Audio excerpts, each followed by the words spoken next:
네, 안녕하십니까. 말로 하는 소소한 일상 말소영입니다.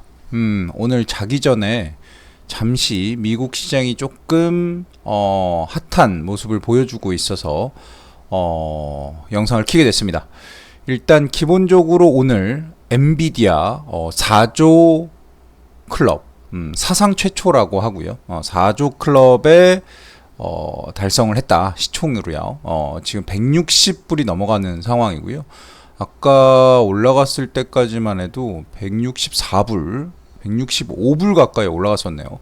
어마어마한 매집의 형태를 보여주고 있고, 엔비디아 같은 경우는 사실 지금 뭐 더 이상의 경쟁자가 없는 상황이에요.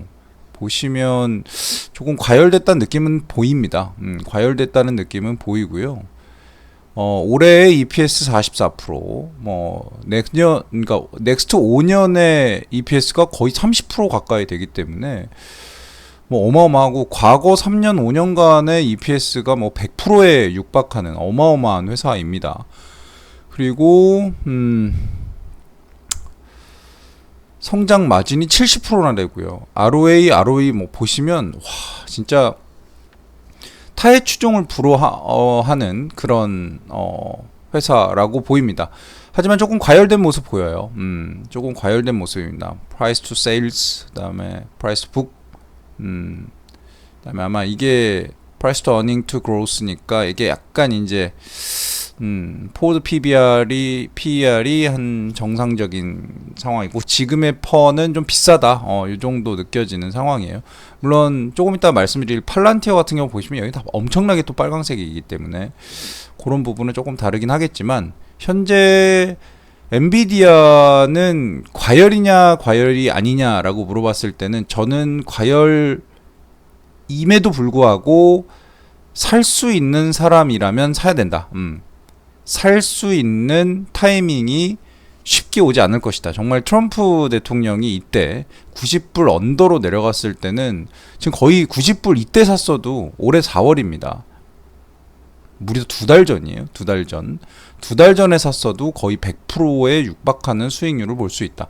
사실 이게 엔비디아 그래프 이렇게 먼슬리로 보시면 좀 놀라실 수도 있는데요. 오늘 컴퓨터가 조금 느려요. 제 컴퓨터가 이 정도는 아닌데 왜 이런지 모르겠지만, 이렇게 먼슬리로 보시면 2020년, 지금으로부터 약 5년 전이죠. 5년 전에 7불, 지금 스플릿 됐으니까 70불이었던 소리입니다. 와, 정말 어마어마하죠. 120불이었던 게 지금 지금 12불이었던 게 160불이 된 거니까, 이게 스플릿이 돼서 원래로 따지면 1600불이에요. 10배짜리 스플릿을 했으니까요. 와, 정말 어마어마하죠. 그러니까 이 엔비디아라는 회사가 AI의 흐름을 얼마나 잘 따라가고 있느냐를 보여주는 부분이고요. 우리가 이전까지 2023년까지만 해도 AI에 대해서 일반인은 관심이 없었어요. 야, 정말 10불에서 160불까지 올라온 거잖아요. 어마어마하죠. 이렇기 때문에 우리가 지금 이 엔비디아라는 회사에 대해서 어떻게 생각해야 되느냐, 이 정도면 누가 봐도 고평가거든요. 차트상으로만 봐도 그렇고요. 그리고 이렇게 정말 기회를 주지 않습니까? 이 90불이라는 이 기회를 줬는데도 못 산 거잖아요, 사실은. 그건 우리의 잘못이죠. 먼슬리로 봐도 아까랑 똑같은 부분이니까요.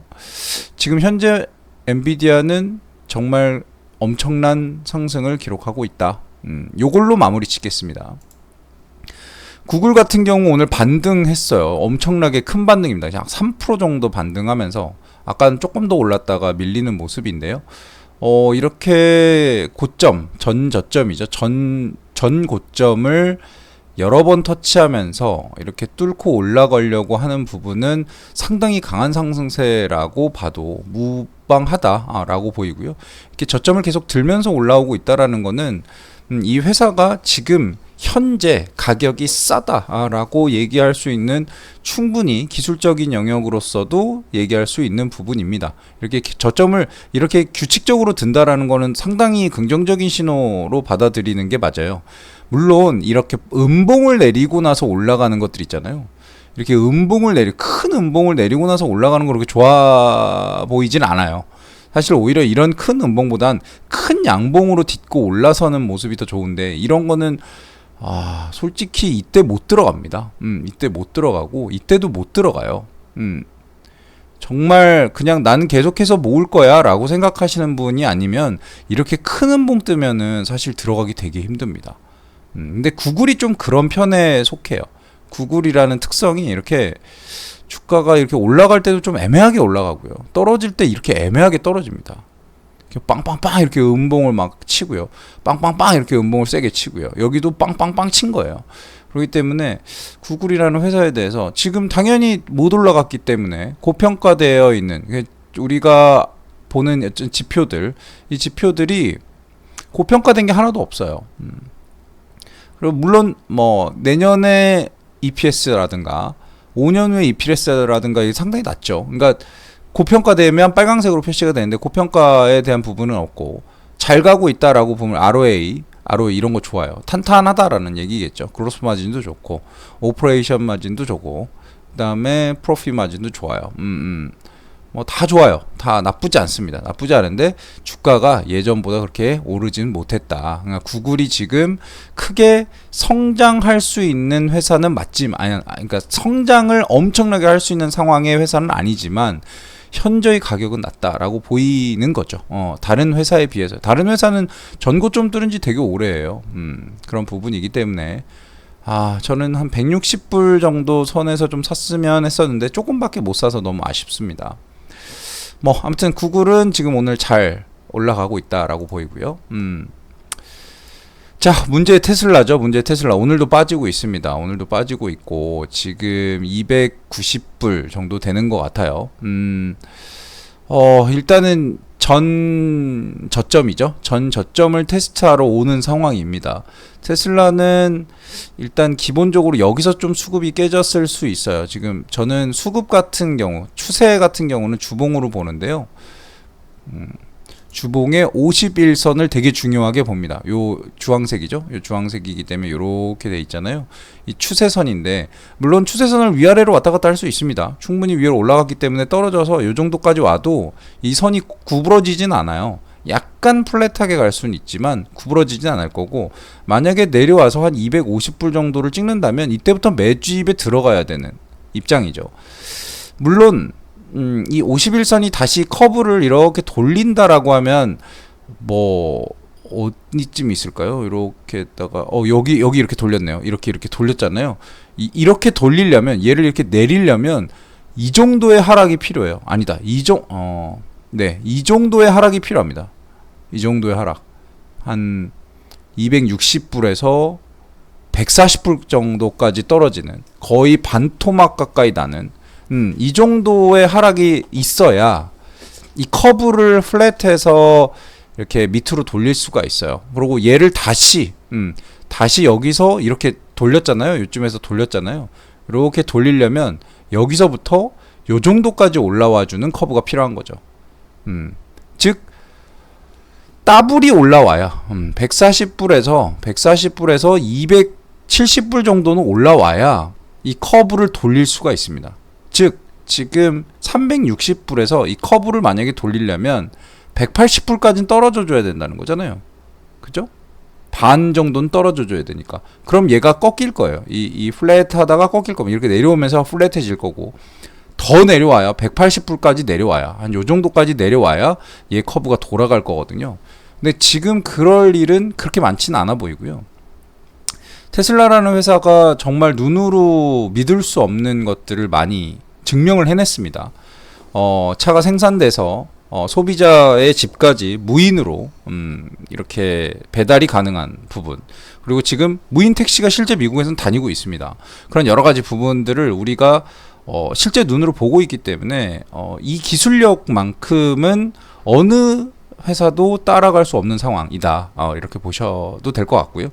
일단 기본적으로 제가 봤을 때는 이 테슬라의 이번 하락은 아마도 이 51선, 주봉의 51선을 뚫고 내려올 것이다. 어디까지 내려올 것인지는 잘 모르겠으나 한 250불 정도 선까지는 내려왔다가 올라가더라도 크게 이 51선 추세선이라고 부르는 주봉의 51선을 꺾지 않고 갈 수 있을 것이다 라고 봅니다. 그래서 저도 한 250일 정도 선이 오면 매집을 시작할 예정이에요.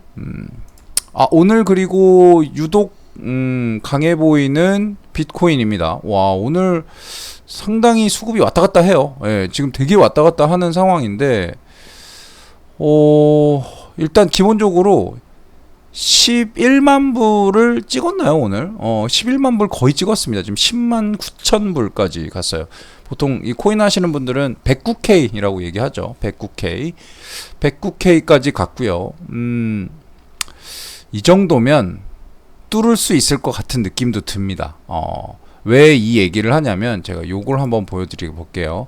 요거는 이제 비트코인의 프로덕션 코스트, 즉 비트코인을 채굴하지 않으면 비트코인은 의미가 없습니다. 비트코인은 반드시 지속적으로 채굴이 되어야만 이 가치를 인정받을 수 있는 코인이에요. 근데 지금 계속해서 코인이 채굴되고 있습니다. 채굴되고 있는데 그럼 프로덕션 코스트라는 게 있어요. 이 비트코인을 채굴하기 위한 생산자 비용. 근데 이거는 이제 저점을 알아볼 때 쓰는 거예요. 근데 지금은 저점에서 한참 멀리 떨어져 있는 상황이기 때문에 지금 비트코인의 어떤 하락이 어떻게 될 것이냐, 이 부분까지 우리가 지금 생각할 여지는 없을 것 같아요. 제가 봤을 땐. 하지만 지금 현재 우리가 볼 수 있는 영역이죠. 우리가 이게 어떻게 보는지 모르겠네. 이렇게 하면 또 나오고. 2025년 준이네. 6월 15일. 줄라이. 지금 줄라이니까 여기까지 봐야 돼요. 왜 숨겨놨어? 무브 펀다운. 뭘 펀다운이야? 이걸 왜 이렇게 가려놨는지 모르겠어요. 가려놨는지 모르겠는데 지금 현재 뭐 거의 플랫합니다. 지금 플랫하고요. 프로덕션 코스트에 가깝지 않아요. 지금 가깝지 않고 여기에 만약에 붙는다, 만약에 이렇게 여기에 붙어진다, 이렇게 된다면 좀 저점이 왔다. 그리고 요게 이렇게 프로덕션 코스트 밑으로 내려갔을 땐 사줘야죠. 사줘야 되는데 지금은 그런 상황은 아닌 상황입니다.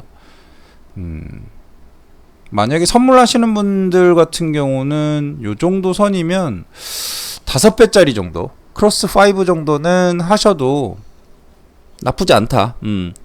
10배까지 올라가면 그건 뭐 완전 모험이에요. 근데 그거보다는 요 정도로 벌어져 있을 때는 크로스 5까지는 해도 괜찮다라는 생각이 들고요. 어디까지 올라갈 수 있을지 사실 모르죠. 모르지만 그래도 현재 상태에서 상당히 긍정적인 흐름을 보이고 있는 건 사실입니다. 비트코인이 아무래도 또 우리에게 상당히 큰 이슈를 던져줄 것 같아요. 자, 팔란티어. 야, 팔란티어 정말 끝도 없이 잘 가고 있어요. 더 떨어질 것 같더니 130불까지 이렇게 큰 음봉 안 보이시죠? 요 정도 보이시죠? 요 정도 음봉 보이는데 그만큼 지금 원래 이 정도 음봉이 있었으면 내려와야 정상인데 이걸 끌고 올라가주는 힘이 있다라고 보여집니다. 예전에 이 정도 음봉이 한번 떴으면은 이렇게 떨어져서 여기까지 떨어진 거 보이시죠? 68까지 떨어진 거, 이런 거 보이시면 원래로 따지면 여기까지 떨어지는 게 정상이란 소리예요.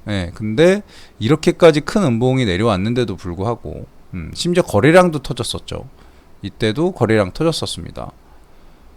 이렇게까지 터졌는데도 내려오지 않는다라는 건 지금 시장은 상당히 과열되어 있다. 이런 느낌입니다. 그리고 Fear and Greed 인덱스를 보시면 어제 익스트림 그리드까지 갔다가 살짝 밀리는 느낌 보여요. 살짝 밀리는 느낌 보이는 게 일단 오늘 애플이 좀 빠지고 있어요. 애플 잠깐 보시면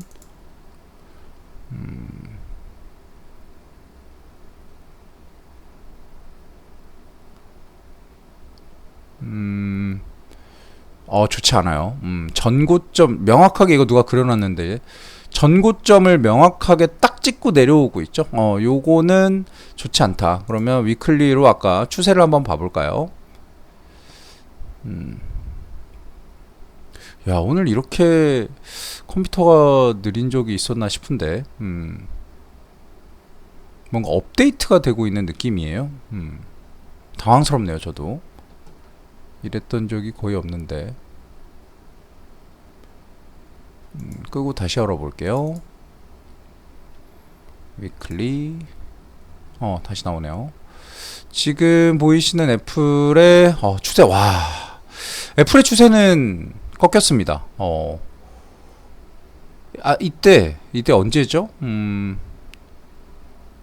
에이프릴, 메이, 준이니까 에이프릴 4월이네요. 그래서 트럼프 대통령이 관세 정책으로 인해서 주식을 끌어내렸을 때 이미 애플은 260불에서 170불까지 빠졌으니까, 와, 고점 대비해서 한 40% 빠진 거네요. 40% 정도 빠졌다고 봐야 되겠죠? 그쵸? 이렇게 빠진 건데, 이렇게 빠지면서 추세를 흔들었어요. 밑으로 내렸습니다. 이 추세선을 다시 정상화 시키려면, 지금 여기 지금 보시면, 보이세요? 요런 추세선? 이 추세선이 지금 한 요 정도 때부터겠네요. 2023년 에이프릴부터 여기까지죠. 2025년 즈음까지, 메이까지 단 한 번도 꺾이지 않고 갔었어요. 추세가 내려와도 가고 했기 때문에, 문제는 이 트럼프 때 이때 엄청난 하락으로 인해서 이 추세를 꺾었어요. 그럼 이 추세를 다시 위로 올리려면 이 주식가는 여기가 170불이었다고 치면 다시 이 정도 올라가야 돼요. 원래로 따지면 뭐 170불에 2배까지 올라가주면 너무 좋겠지만 그렇게 갈 수는 없을 것 같고, 지금 170불에서 50%, 그러면 170불에 50%면 얼마죠? 계산이 안 되냐? 지금 200불이니까 170불에서 한 80불 정도 더 한다면 250불. 요 정도 선까지는 올라가 줘야 이 추세선을 다시 정상 배열로 바꿀 수가 있거든요. 근데 이 애플이 추세선을 바꿀 것이냐 말 것이냐에 대한 부분은 사실상 애플의 제품과 애플의 혁신에 달려 있습니다. 시장에서는 돈은 들어오고 있어요. 애플에 안 들어오는 거지. 시장의 유동성은 지금 금리 인하를 생각하고 좀 열려 있는 상황이긴 합니다. 근데도 안 들어오고 있는 거기 때문에 애플에 뭔가 한 방이 필요한 시점이다. 이렇게 보시는 게 맞을 것 같습니다. 네, 오늘은 지금 뭐 비트코인 원화 베이스의 비트코인 말고 외화 베이스의 비트코인이 지금 108K 다시 떨어졌네요. 108K. 108K는 계속 유지하는 것 같아요. 뭐 가끔 105K까지도 떨어지곤 하는데, 뭐 지금 이런 뭐 1K 가지고 지금 왔다 갔다 하는 시장은 아닌 것 같아요. 왜냐면 너무 커요. 이 단위수 자체가. 그래서 예전에 한 77,077K, 84K, 85K, 그다음에 95K. 여기서 지금 111K를 찍고 내려왔죠. 내려와가지고 지금 108K 정도 되어 있는 상황인데요. 좀 지켜봐야 될 것 같습니다. 이거는 뭐 누가 잘했냐 누가 못했냐를 탓할 수 있는 상황은 아닌 것 같고, 기본적으로 이때 깨지지 않고 올라갔다라는 부분은 명확합니다. 이때 매집을 못했던 거는 일반적으로 매집을 보통 할 수 있는 자리는 아닌 것 같습니다. 제가 봤을 땐. 하지만 이때 끌어올리면서 제가 봤을 땐 여기서는 무조건 샀어야 돼요. 여기서 안 산 게 문제입니다. 여기서 안 산 게. 여기서 샀어야 됩니다. 91K죠. 91K. 제가 알기로는 저는 이게 흰색 선이 되게 중요하다라고 보이는데, 이 흰색 선 91, 2K 때는 샀어야 된다. 이걸 이때 안 샀으면 안 된다라는 거죠. 아무튼 그렇습니다. 아름다운 밤이고요. 일찍 주무시고 내일 좋은 하루 맞이하시길 바랍니다. 고맙습니다.